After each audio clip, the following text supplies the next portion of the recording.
Hello, I'm Laura Furiosi, divorced mother of 3, and I'm here with my mother, Lynette Galvin, with 35 years' experience in family law. You're listening to the Divorce Course podcast. Through our candid discussions, we hope to help you through your divorce or de facto separation. We will be answering the most commonly asked questions and covering the stages and steps that you will face on your way to freedom.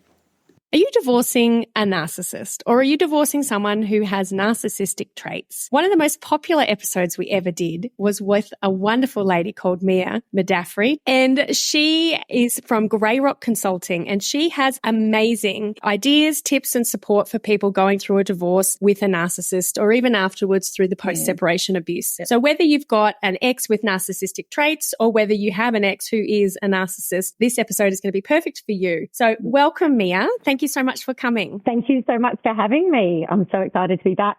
Hello. And you had so many great things to say, and we only got to do such a short episode with you. So today we want to talk about why mindset is key. And I know everyone's going to roll their eyes a little bit and go, oh, mindset, when it comes to legal stuff. Well, that's so, hippie. But I'd really like your point of view to explain to our listeners why sometimes the biggest hurdle when dealing with a narcissist going through divorce is mindset. Absolutely. So you would have heard, I'm sure many people have already heard, if you're going into a negotiation, for example, mindset is key for a successful outcome.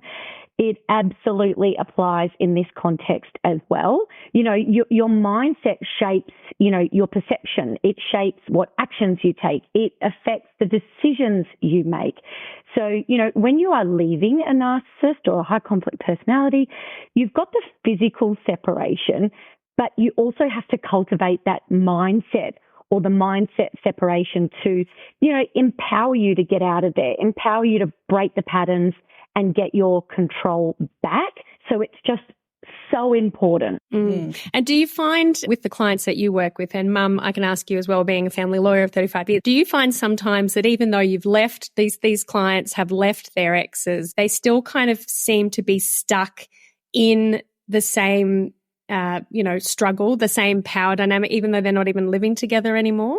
Absolutely. And I think it's so important to say now, because people might be listening and then they feel bad that their mindset is focused on the narcissist, is stuck in the past, is in the old patterns. This is not to make anyone feel bad at all. It's really a journey.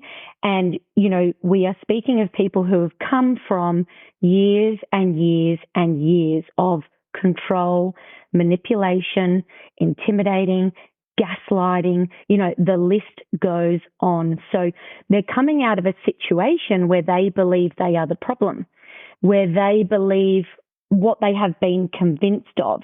If I could wave my magic wand and click my fingers and your mindset is shifted, I would do it every second of every day until everyone has shifted. It doesn't work like that. And it is a journey and it's a process, and you need support, the right support with the right people to get through that journey. But what I can absolutely tell you and absolutely guarantee, once you shift your mindset from them to you, oh, I get goosebumps. You watch the shift. I get like the hairs are standing up on my arms. Watch the shift, watch the power dynamic change, and watch how you start to take the driver's wheel again. I mean, it's incredible, incredible. So, Mum, have you seen, like during a mediation, have you seen where people are still stuck in that pattern, and the difference between those who have changed the focus to themselves? Yes. Have you seen that? I've really seen it in mediation. And like you say, Mia, it's nobody's fault. It's where they are on the journey. And the way the court is working at the moment, people are getting into mediation a lot quicker than they used to be. And sometimes before their mindset has got enough out of that coercive control. But a person in a mediation who is free of that and has moved on, they're much more businesslike about their mediation, and it less heated. It becomes less heated. If a person's still stuck in that awful old pattern, or they are nursing the grievances from that old pattern, and I do not blame them one little bit, then I can hear them when I bring an offer to them. They go, "But then she wins," or "Then he wins," and it's you have to explain to them what it means to them, but until they're ready, Mia, like you say, it's a journey. Yeah. So how do people, Mia, what are your tips on how to get out of this trance? How do you get out of that? Because if you've been in a marriage or a relationship with a narcissist or the manipulative, controlling person for 10, 15 years, that's a lot to unpack, and that's, you can't just, like you said, do it overnight. So have you got any strategies for people? How do you change your mindset? Yeah, I often say it's like, tentacles. Being in these situations, there's so many tentacles through you. Some of them you're not even aware of until they press a button and you react and you're like, oof, what was that one? So, it is a process of extracting those tentacles slowly but surely. But the starting point is, you make the decision to change. You make the decision that you want something different. Because guess what? The decision is yours. You have all the power and control over that. So it starts with a decision. It also then starts with, it is a process, but there is a concept of radical acceptance. Sounds so easy. Yes, I'll just accept something so quickly. That is about the person you are dealing with. Because if you don't understand and accept who you're dealing with, that's how you're going to get stuck down again in those old patterns, being triggered, having the reaction to them each and every time. So, what is so insidious here is talk about trauma bombs and love bombing and hoovering and all those things in their toolkit. And every now and again, they'll be nice to you, or they'll do something where you go, oh, that is the man or the woman that I knew. That is the person that I fell in love with. There they are. There they are. But what is so awful about it all is that you're not seeing who they once were. Who you're seeing now is actually the real them. And the person that you met and fell in love with is actually, they were mirroring to you exactly what you wanted them to be. Now, I hope people rewind that and listen to it over and over again. They were mirroring to you the person that you wanted to see.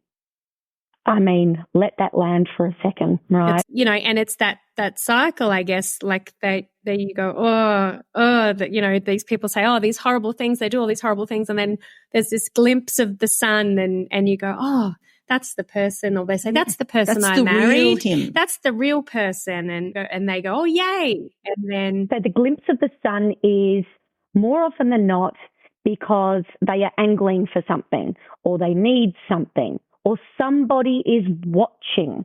It is not a glimpse of the sun, literally. So I know that's really, really hard to accept, but it really sets you free. And what I will also recommend to people when I say, make the choice, because the choice is yours, there's a couple of things to remember in that. Baby steps. This is not something overnight to make this massive shift and completely change everything, because it will overwhelm you and you will go back, right? It's a journey, and those baby steps will get you to a point where you eventually course correct and make a U-turn. And that's when you start seeing all your boundaries implemented. That's when you see that you are a bit freer of them. You're not reacting to them. Beware, they will not take this lying down. They will not sit there and go, oh, she wants me to respect her time. Oh, my gosh, I'm so sorry. I didn't realize that I was doing that. Oh, my gosh, she wants me to stop accusing me of all these things. I didn't even realize. I am so sorry. That will not happen. And what they will do is they will escalate. And they escalate because they go, who's this? I'm just going to raise the bar a few notches and get her or him to go back to the person that I want. And that's what they're doing. They're testing you to go back. So stay the course. So that's a really good point. So they escalate when they notice that they're losing that control, and that you're starting to see, oh, wait, that's not the sun. That's not who they are. That's just what I want to see in the mirror. What then the problem is, Mum, I guess, is people are going through divorce. So obviously they know they're losing that control and power over you. So of course, then by the sounds of it, that escalation is going to happen right at the beginning stages of separation and through property settlement and mediation. So how do you stop giving your energy then to your ex in that space when you have to interact with them? You have to be writing about them. You have to look at their bank statements and like come up with a property pool. You have to do all that stuff. So you are technically giving your energy to them, but how do you stop it from, I don't think you're giving your energy to them when you are working on your case for you. Mm-hmm. And I know this is very simple to say, but when they start showing their true awful selves, it makes it a lot easier to separate from, because you go, oh yes, I remember. And is that right, Mia? I wholeheartedly agree with you. So when you are focusing your energy on, resolving custody, separating finances, and, that is cutting some really big ties, which you need to do mentally, cut those ties as much as possible. So the work in that space I see as investing in yourself, protecting yourself. So absolutely do that.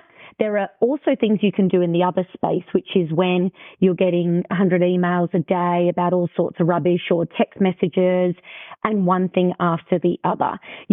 Little steps which make a big difference.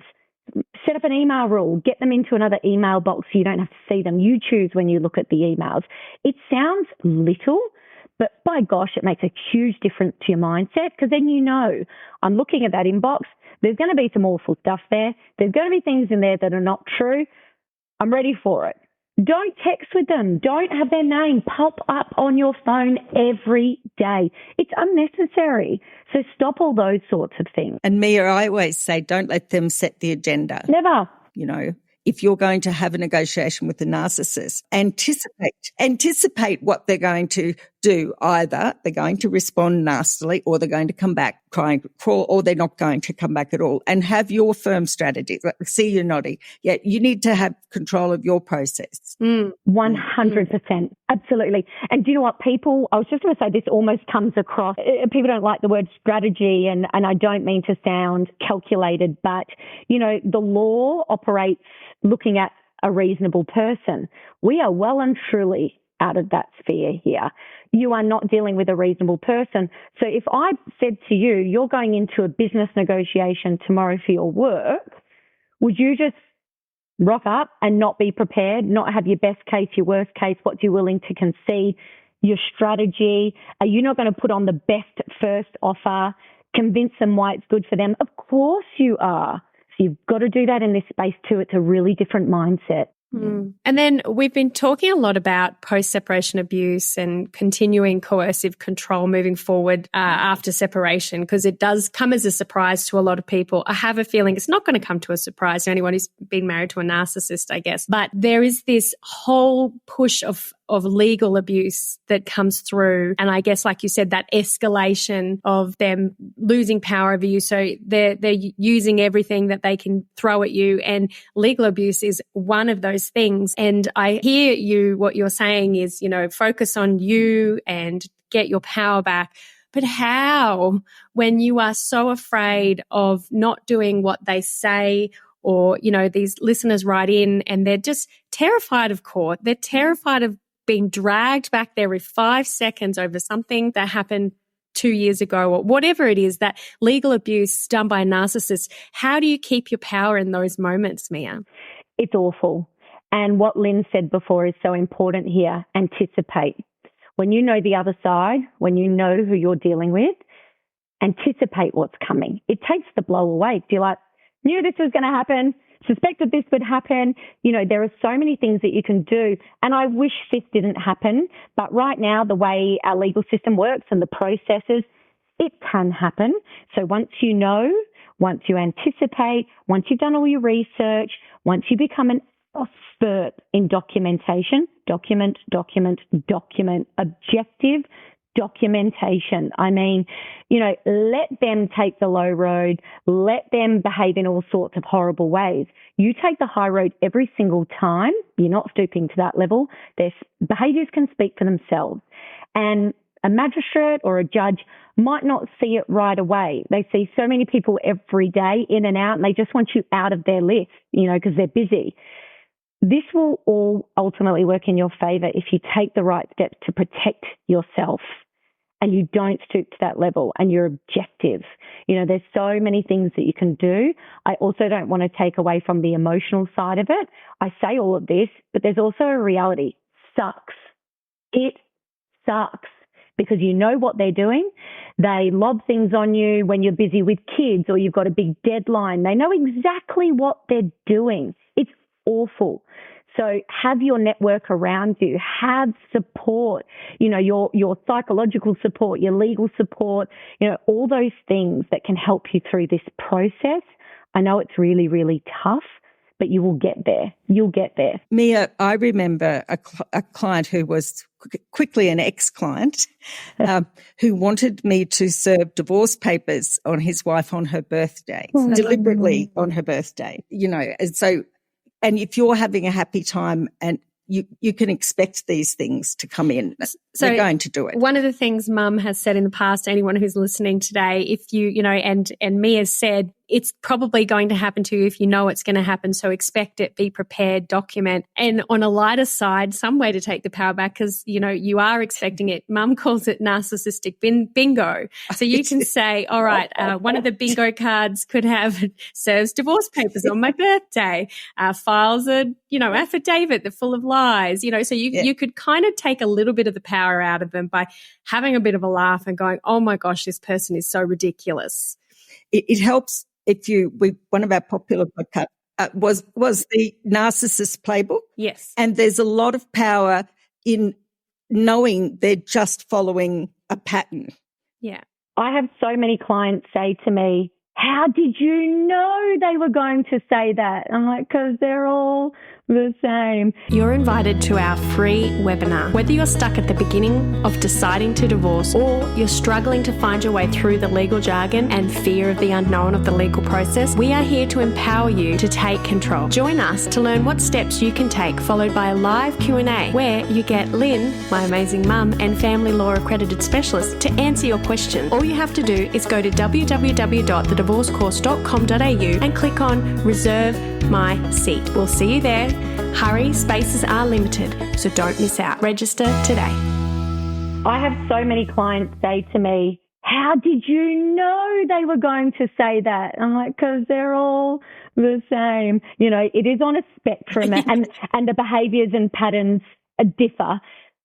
But it is a playbook and all of these things. I actually think it's really important too when we're talking about mindset. There's probably listeners going, hold on a minute, she just said focus on you and stop thinking about them. And now we're talking about anticipate what's coming and know what they're going to do. Isn't that me focusing on them again? Sure, but in a really, really different way where your mindset gets impacted. And again, I'm not criticizing or begrudging anyone that does this. We all have a process. Is when you are on the daily, he did this and then he said this and now I don't know what to do and it just becomes this all-consuming, overwhelming pot of, I was going to say something else. Let's just say rubbish, mud essentially. But that the ruminating, the focusing 24/7 on everything they've said, they've done, the way they've looked. Can you believe she said this to me? And then did you know he did this with it? All those things is where you start going down that sort of negative energy vampire trap. The things we're talking about over here to focus on when it comes to them is empowering. And Laura, you said a little bit of power by laughing. I think it is a ton of power because that is kryptonite for them. You being strong and smart and powerful and not knocked around by them, kryptonite. Mm. And when you can replace the I can't believe they would do this to me with of course they did this. Yes. Of course they'd do this. I knew they would do this. Yes. And that helps you. Yep. And luckily I knew they'd do this because I've documented all the proof, et cetera, et cetera. And I know I don't want to come across being preachy because I know the people that are going through this, and there's some people on TikTok that are saying it's hard. It is so hard when you're in it, and it does seem to just be your whole world. And if it is about children, if you're in court about children, they are your whole world. That they're your whole being. And so I know we're saying, oh yeah, could change mindset, etc. We get it though. We know how hard it's going to be for you guys. But yeah, even if you can just get a little win by laughing and feeling a little protected by documenting, the next time you get a word salad message. Mia, what do you say to people who get these big word salad lawyer letters or word salad co-parenting messages? What do you do in that instance? Yeah, absolutely. Absolutely. And you know, when you mentioned people saying it's so hard, I absolutely sympathise and empathise with that. And it's not about sitting here on my pedestal and going, please come up to this level. If there are people who are in that mud sick part, if anything from listening to this, they hear this is possible. I can get to that place. It's going to take some grit and some effort, but I want to get there. Well, what a fantastic outcome to know that it will get better. You know that it can get better if you take some steps, and you're going to get some knocks. It's not linear. It's not always on an upwards projection. There'll be some bumps that bring you down. Lesson learned, keep going, those sorts of things. We're all human. The word salad is one of the funniest things in the whole wide world, and I'm hoping people hear me say that and go, did she just say funny? Because when you walk away from it, you'll see it, you'll be triggered, you'll be upset, walk away from it, come back after you've changed the focus and you're not upset about it anymore. And if you literally go through it with a red pen and cross out the stuff that doesn't need to be responded to, and be brutal with this, because I can guarantee you so much of it does not find the question they are asking. Find one thing that you need to respond to and ignore the rest. The only sort of, qualification to ignore the rest, if the word salad has some stuff in there and you're in court proceedings and you've got a custody issue and they make some accusations about you as a mother or as a father or the kids, you don't even need to delve into it. You can say, I deny those allegations, or what you're saying is not true, full stop. So no judge will ever go, but you never responded to that. So are you saying that that is all true? So there are short, concise things that you can say, full stop. You're never going to convince them that they're wrong, ever. So why go into it? Answer the question they're asking, and that is it. I love it when I get a long, long letter from the other side, because they say stuff in there that you can use against them in court because there's no filter. They just yeah. Particularly the stuff that the person writes at the lawyer. I was going to ask you, Lynn, would you agree from your practice as well, is I often have to remind clients when they get a letter from the ex's lawyer and it's full of all these things, that at the end of the day, the lawyer is being instructed by their client. So you might actually have a situation where the lawyer has said, I wouldn't recommend saying any of this stuff. And they say, nope, I want it all in there. So people kind of jump and go, their lawyer's just as bad as them. Not always. I think, Mia, the client finds the lawyer that matches them, because I would never do that. If someone says this is going to go, no, but there's another lawyer down the road that might. Yeah.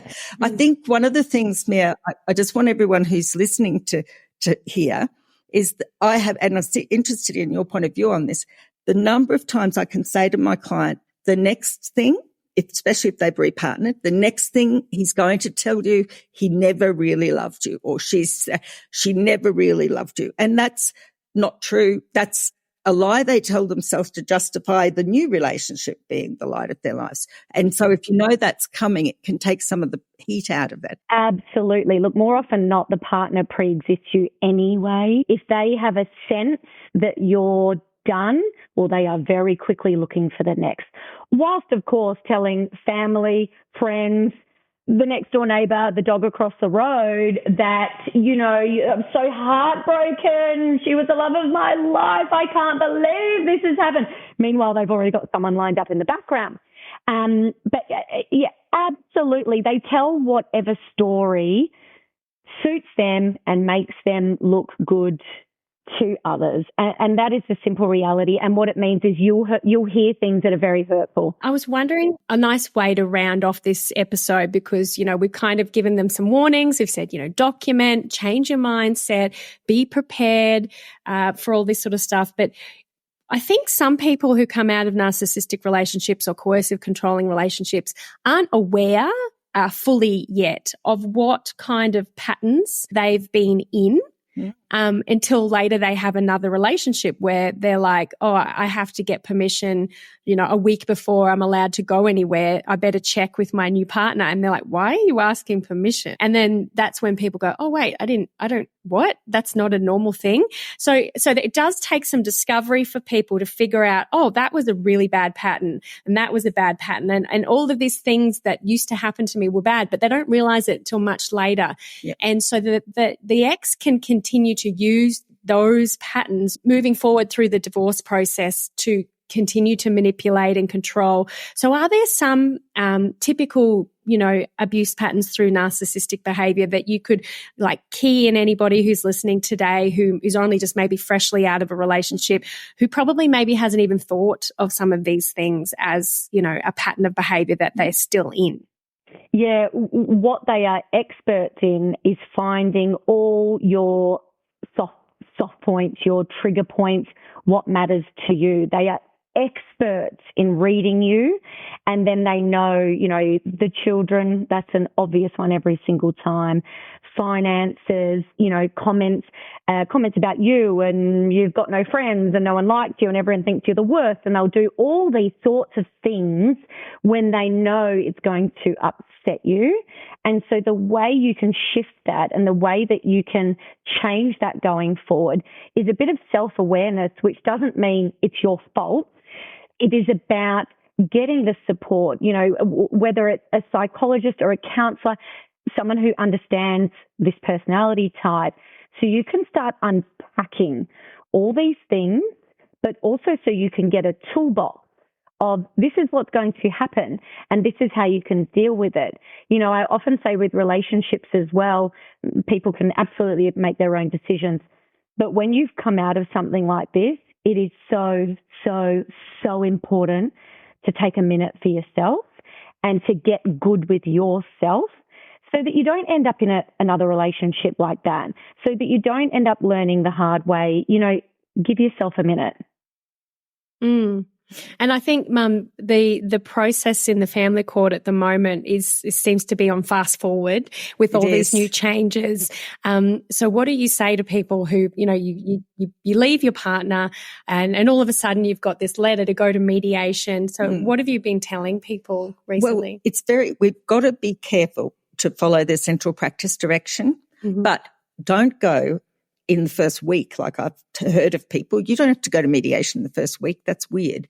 It needs to be led up to, there needs to be proper intakes. Also, don't go on faith of what they may say the property pool is, and if, there's a lot of people who will write me and say, how dare you cancel mediation? I've had people turn up with mediation booked, but the disclosure is so bad. And I just say, no, we're not going. And then there's threats of costs. So it kind of lends itself, doesn't it, a little bit to further abuse. But you need to, like you say, focus on yourself, Mia, and get the information you need to make the best decisions for you. And, we had a case only 2 weeks ago where the judge ordered costs against a person who dragged us all to court before proper exploration of the options. Yeah. Okay. So, and I think it's particularly to mums or dads, like single parenting, it's a whole new ball game. So you've left a narcissistic or controlling person. You're then also now a single parent. So you've probably, double load or maybe same if they never did anything. So, but it's a whole new ball game. You're completely overwhelmed. You're probably moving. You're probably packing. You're never ever stopping. And then on top of that, you've got lawyer stuff and legal stuff. So you're right, Mia. I think it's so important. And mums are so guilty, and some dads, or most dads, so guilty of not looking at themselves. And I know that old saying, make sure you put your your oxygen mask on first. That actually is so important.